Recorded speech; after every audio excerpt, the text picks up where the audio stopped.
Olá a todos, meu nome é Gabriele, sou aluna do quarto ano do curso de Educação Física da FCT Unesp de Presidente Prudente. Nesse vídeo eu vou falar sobre o sistema circulatório, sobre a sua composição, suas funções e sua anatomia, e também abordarei a relação entre a aterosclerose e o acidente vascular cerebral, e a partir disso, o papel do exercício físico na prevenção e tratamento dessa doença. Bom, o sistema circulatório é o sistema responsável por transportar os líquidos que levam nutrientes e oxigênio para as células do nosso corpo. Então, esses líquidos são o sangue e a linfa, que podem ser denominados como humores. Então, o sistema circulatório ele é um sistema fechado, que não se comunica com o exterior, e ele acontece exatamente como um ciclo. Então, o sistema circulatório ele é composto por três elementos principais, o coração, como uma bomba contrária propulsora, então ele tem essa função de bombear o sangue para o corpo todo. Em seguida, temos os vasos ou tubos, que é onde esses líquidos, onde esses humores, eles circulam. E por último, os humores, que como eu já falei anteriormente, é representado pelo sangue e a linfa. Então, o sistema circulatório ele é constituído pelo sistema sanguífero, o sistema linfático e os órgãos hematopoéticos. Então, de maneira geral, o sistema sanguífero ele é composto pelos vasos sanguíneos e pelo coração, e tem essa função de transportar e bombear o sangue para o corpo todo. O sistema linfático, ele é composto pelos vasos linfáticos e os órgãos linfóides, e tem essa função de fazer a circulação da linfa, esse excesso de líquido intersticial. E por último, os órgãos hematopoéticos, que são representados pelos órgãos que formam a linfa e o sangue, então os órgãos, o baço, o timo e a medula óssea vermelha, que vão fazer essa limpeza, essa filtragem do sangue e formar a linfa. Então, o coração, como eu já disse anteriormente, ele funciona como uma bomba propulsora que é responsável por movimentar o sangue pelo corpo todo. O coração, ele é o órgão principal do sistema circulatório. E de maneira geral, assim, bem superficial, o coração, ele possui 4 câmeras, sendo duas na parte superior e duas na parte inferior. Então, na parte superior temos os dois átrios, o átrio direito e o átrio esquerdo, e na parte inferior, os dois ventrículos, o ventrículo direito e o ventrículo esquerdo, assim como está representado aqui na imagem. Então, seria o átrio esquerdo, o átrio direito, e na parte inferior, o ventrículo esquerdo e o ventrículo direito. Bom, agora de uma maneira mais detalhada, mais aprofundada, vou falar primeiramente sobre a morfologia externa do coração. Então, aqui na primeira imagem, temos uma vista anterior do coração, onde é possível visualizar o ventrículo direito. Aqui dividindo os dois ventrículos, temos o ramo da artéria coronária, e aqui ao lado uma pequena porção do ventrículo esquerdo. Na parte superior, conseguimos visualizar a aurícula direita, a aurícula esquerda, e aqui na parte dos principais vasos do coração, temos o tronco pulmonar, a artéria aorta, o arco aórtico, e aqui uma pequena parte da veia cava superior. E aqui na segunda imagem temos uma vista posterior do coração, onde conseguimos visualizar o ventrículo esquerdo, aqui ao lado o ventrículo direito, na parte superior temos o átrio direito, o átrio esquerdo, e aqui na parte dos vasos conseguimos ver a veia cava inferior, a veia cava superior, aqui é localizada as veias pulmonares direita e esquerda. Aqui temos uma parte da artéria pulmonar direita e acima a artéria pulmonar temos a artéria aorta.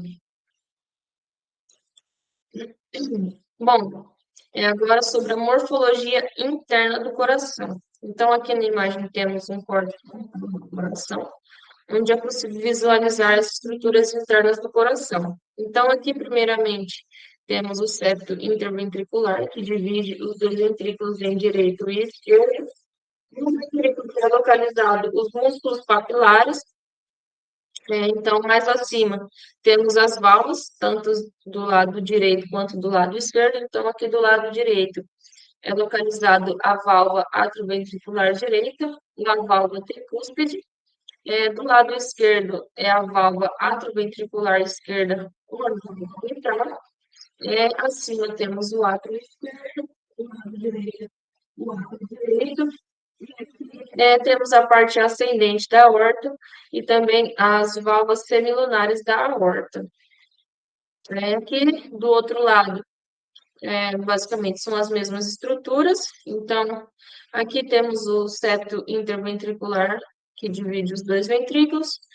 Nos ventrículos são localizados os músculos papilares anteriores, que mais acima temos uma parte da válvula atrioventricular esquerda.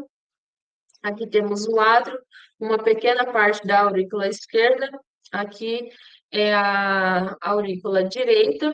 E aqui temos as válvulas semilunares da aorta e a parte ascendente da aorta. Bom, então, agora eu vou falar sobre os vasos sanguíneos, os tipos de vasos sanguíneos e as diferenças entre eles. Então, primeiramente, temos a artéria.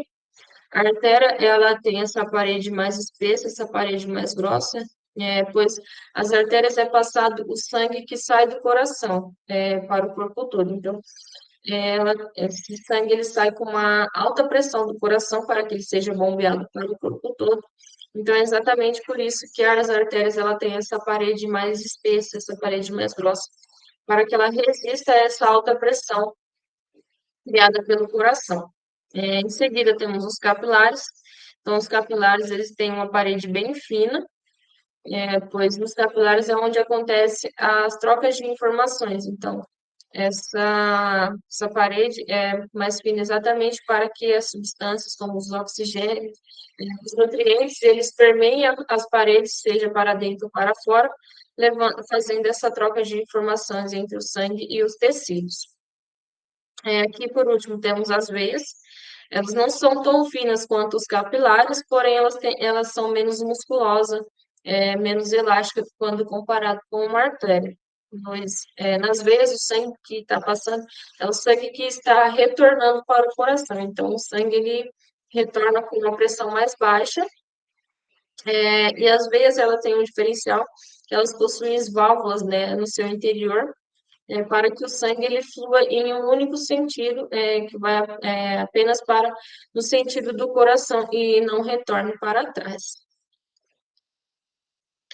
Então, o sangue, de uma maneira geral, o sangue ele é um fluido especial contido principalmente nos vasos sanguíneos e possui 4 componentes principais. Então, temos os glóbulos vermelhos, que carregam o oxigênio, os nutrientes, os resíduos, os glóbulos brancos, que são responsáveis por combater as doenças e proteger o corpo de infecções.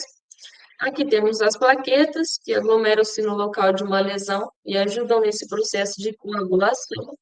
E, por último, o plasma, que é um líquido de cor meio amarelada, onde os outros componentes ficam em suspensão. Agora, sobre a linfa, então, a linfa é um líquido incolor ou levemente amarelado que desempenha um papel crucial no sistema linfático. Então, a linfa, ela é originada a partir do excesso de líquido intersticial e circula por uma rede de vasos linfáticos, transportando células, nutrientes e resíduos metabólicos. Então, elas têm essa principal função de ajudar na defesa do organismo e na manutenção do equilíbrio de fluidos corporais. Então, parte desse excesso de líquido intersticial é reabsorvido pelos capilares sanguíneos e o que resta é coletado pelos vasos capilares linfáticos, o que forma a linfa.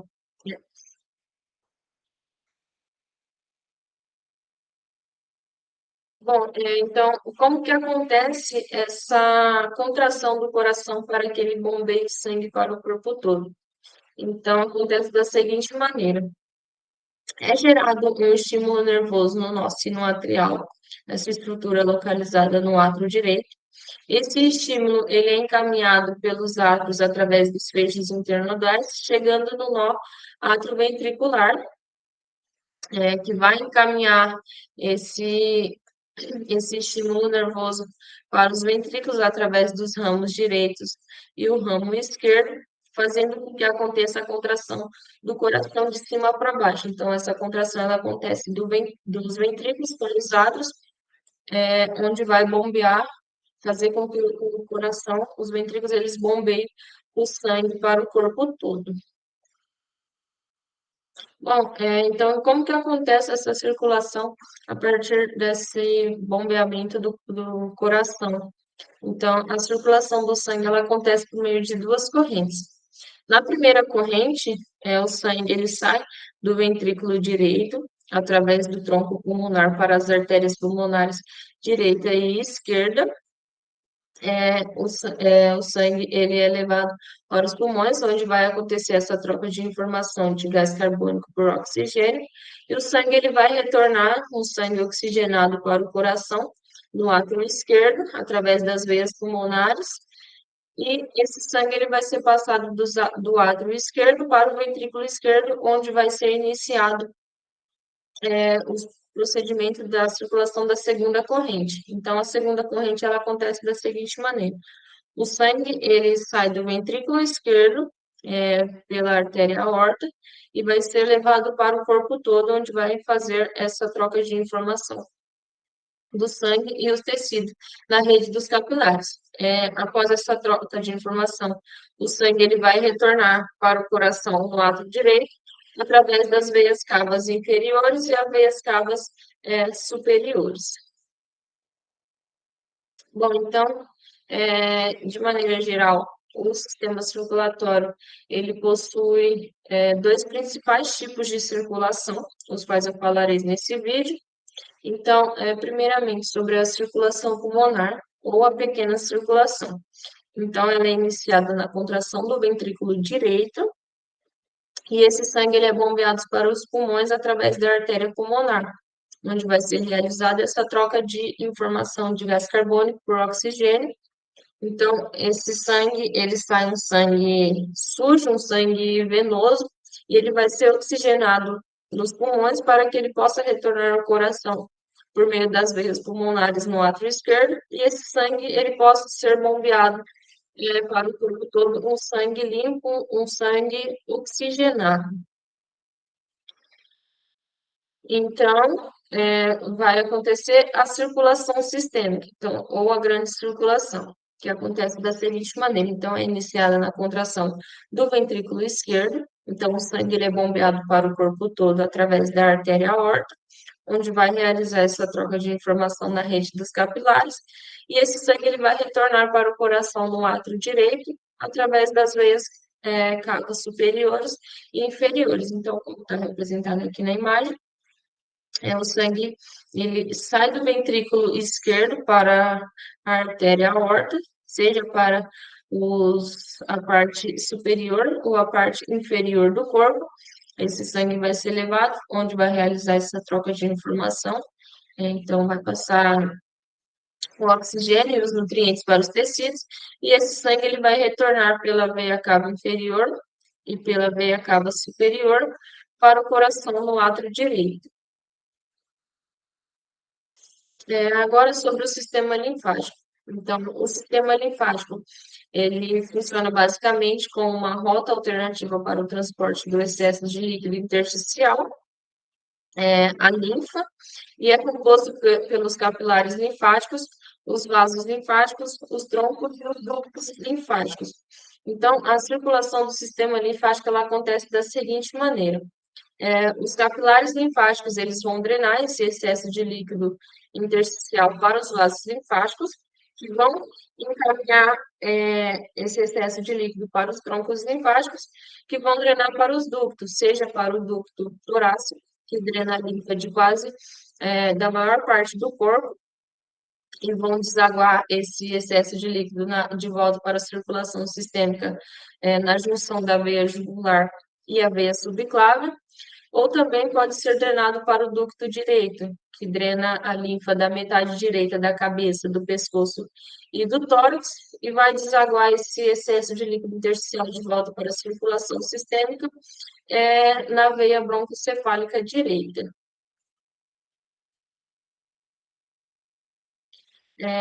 Agora sobre os órgãos hematopoéticos.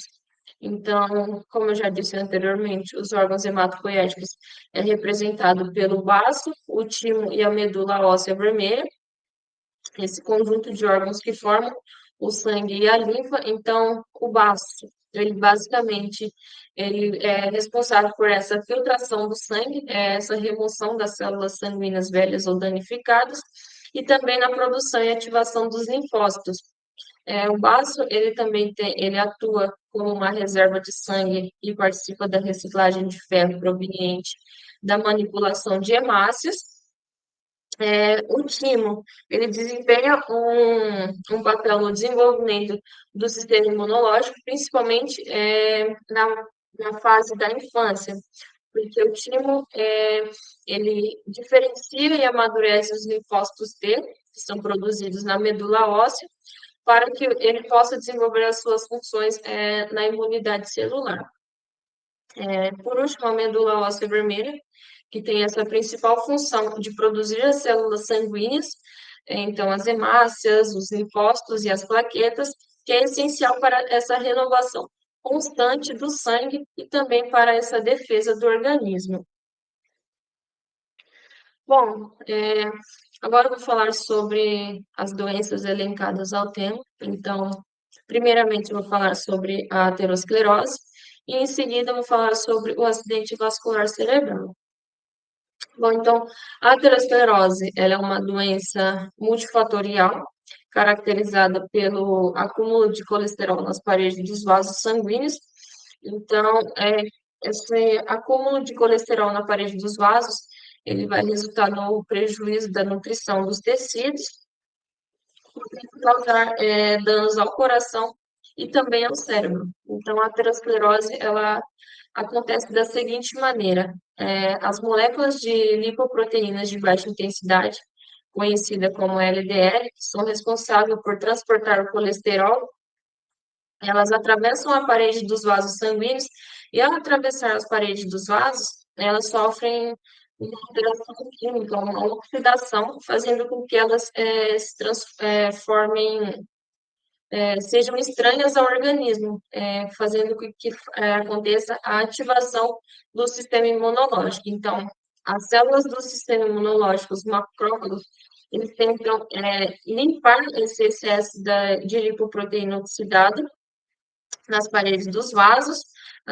por meio da fagocitação, onde acontece essa formação das placas ateroscleróticas, que podem se romper, formar trombos e diminuir o fluxo sanguíneo, seja para qualquer parte do corpo e principalmente para o cérebro. Então, essa diminuição ou bloqueio do fluxo sanguíneo pode levar a sérias complicações, como o infarto e também o acidente vascular cerebral. Então, a aterosclerose, ela está associada aos fatores de risco para as crianças, como uma alimentação inadequada, o sedentarismo, o sobrepeso e também a obesidade. Nos adultos, os fatores de riscos associados são a alteração do fluxo sanguíneo, o diabetes mellitus tipo 2 e também a hipertensão arterial. Então, o artigo que foi utilizado para o desenvolvimento desse trabalho, ele também traz que a detecção precoce da aterosclerose, ela pode ser feita da medição da adiponectina, sendo que métodos como biosensores eletroquímicos nanoestruturados, eles podem ser uma alternativa mais eficaz e de baixo custo, quando comparado ao teste tradicional é, para, para a detecção de aterosclerose, o teste ELISA. Então, agora sobre o acidente vascular cerebral, o AVC. Então, ele é uma doença grave, É uma doença grave que está associada à diminuição ou interrupção do fluxo sanguíneo para uma parte do cérebro, que causa danos às células cerebrais. Então, o acidente vascular, existem dois principais tipos. O AVC isquêmico, que é o mais comum, então, 85% dos casos de AVC são de AVC isquêmico, que ocorre devido a essa obstrução, essa diminuição do fluxo sanguíneo para uma parte do cérebro, que é causado por meio dessa formação de coágulos sanguíneos, ou também por meio da formação das placas ateroscleróticas. O AVC hemorrágico, ele acontece quando há o rompimento de um vaso sanguíneo no cérebro, o que causa o sangramento. Então, o AVC hemorrágico, ele pode ser causado por hipertensão arterial não controlada e até mesmo por uma má formação vascular e também pela aterosclerose. Então, os fatores de riscos associados ao acidente vascular cerebral também está relacionado o sedentarismo, é, a hipertensão arterial, o foco, o excesso de álcool no corpo e também o sobrepeso e a obesidade. Os principais sintomas do AVC está relacionado à fraqueza, à paralisia de um lado do corpo, dificuldade de falar, perda de visão e de equilíbrio, e dores de cabeça muito intensas e repentinas. Então, agora eu vou falar sobre a prevenção e o tratamento dessa doença e o papel do exercício físico nessa prevenção e tratamento com base nos artigos científicos encontrados.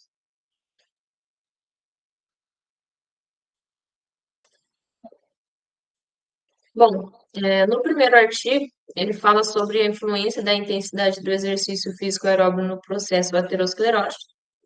Então, esse é um artigo de revisão que foi desenvolvido por alunos da Universidade Federal de Viçosa, em Minas Gerais, e ele tem por objetivo investigar a influência da intensidade do exercício físico aeróbio no processo aterosclerótico, buscando compreender os efeitos agudos e crônicos dessa prática na prevenção e tratamento da aterosclerose.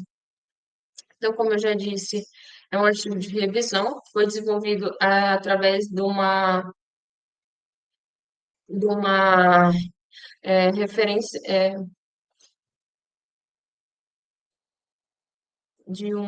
caraca,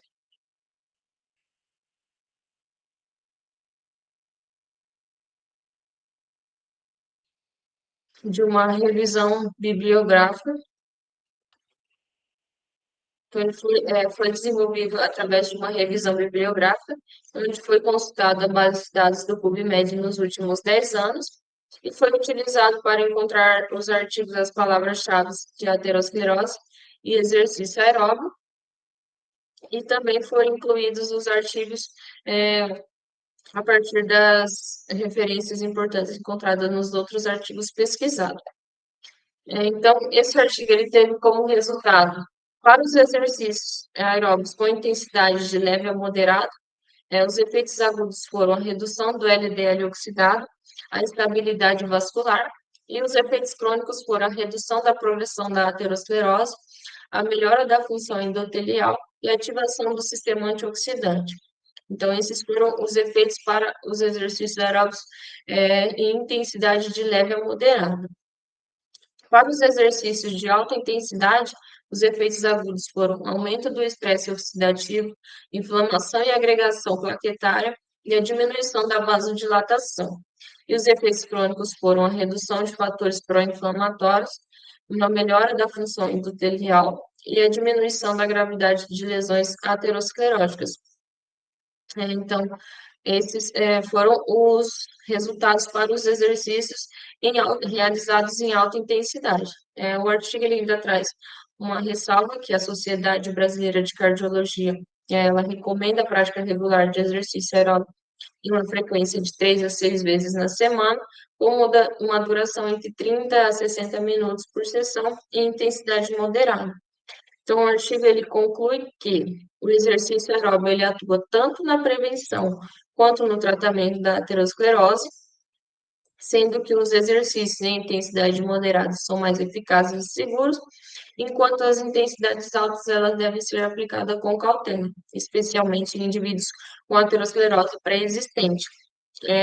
O artigo ele ainda ressalta essa necessidade de mais estudos para poder padronizar as metodologias e esclarecer o papel de diferentes intensidades no processo aterosclerótico. Bom, o segundo artigo, ele fala sobre os efeitos moleculares do exercício físico aeróbio na aterosclerose. Foi desenvolvido por alunos da Universidade Federal do Pernambuco e teve como objetivo verificar, em artigos recentes, a importância da prática de exercícios físicos aeróbicos como uma ferramenta de prevenção da formação da placa aterosclerótica. Então, esse artigo ele foi desenvolvido por meio de uma revisão de literatura, onde foi buscado artigos na base de dados do PubMed, o Cielo e a BVS, a Biblioteca Virtual de Saúde. Para esse artigo foram definidos como critérios de inclusão artigos publicados nos últimos 8 anos, em português ou inglês, e que estejam relacionados os exercícios aeróbicos e a aterosclerose em humanos e modelos experimentais. Os critérios de exclusão foram dissertações, reflexões teóricas e os relatos de monografia. Então, no total, foram analisados 14 artigos e teve como resultado que o treinamento aeróbio em esteira ou natação promover uma redução significativa do peso corporal, uma melhoria no metabolismo lipídico e, com isso, uma menor formação de placas ateroscleróticas. Também obteve como resultado que os exercícios de intensidade moderada, eles foram mais eficazes na proteção contra as disfunções endoteliais e na prevenção da aterosclerose. Então, o artigo ele conclui que o exercício aeróbio é uma ferramenta não farmacológica eficaz para prevenir e tratar a aterosclerose, pois melhora o perfil lipídico, fortalece as defesas antioxidantes e reduz os danos inflamatórios associados à aterosclerose. Esse artigo ele também ressalta essa necessidade de mais estudos para que possa explorar diferentes modalidades e intensidades de exercícios para essas intervenções terapêuticas. Bom, no terceiro artigo encontrado, ele trata sobre a nutrição e o exercício físico na prevenção dos fatores de risco para o desenvolvimento da aterosclerose. Então, esse artigo ele tem como objetivo avaliar a importância de uma nutrição equilibrada e saudável associada ao exercício físico regular na prevenção da aterosclerose. Então, esse artigo ele foi desenvolvido através de uma revisão bibliográfica e foram utilizados artigos e publicações entre os anos de 2000 e 2010, e esses os artigos eles foram buscados nas bases de dados do Cielo, Medline e Lilacs, e no total foram analisados 50 artigos, onde desses 50, 38 abordaram diretamente o tema.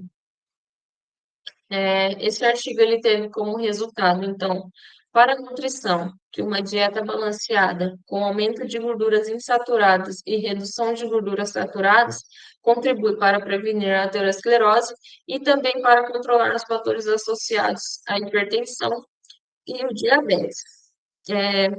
Para os exercícios físicos, obteve como resultado que a prática regular melhora a função cardiovascular, reduz a pressão arterial, aumenta o colesterol HDL e diminui o LDL, os triglicerídeos e a resistência à insulina, promovendo não só essa eficácia para o tratamento e prevenção da aterosclerose, mas também promovendo a saúde em geral.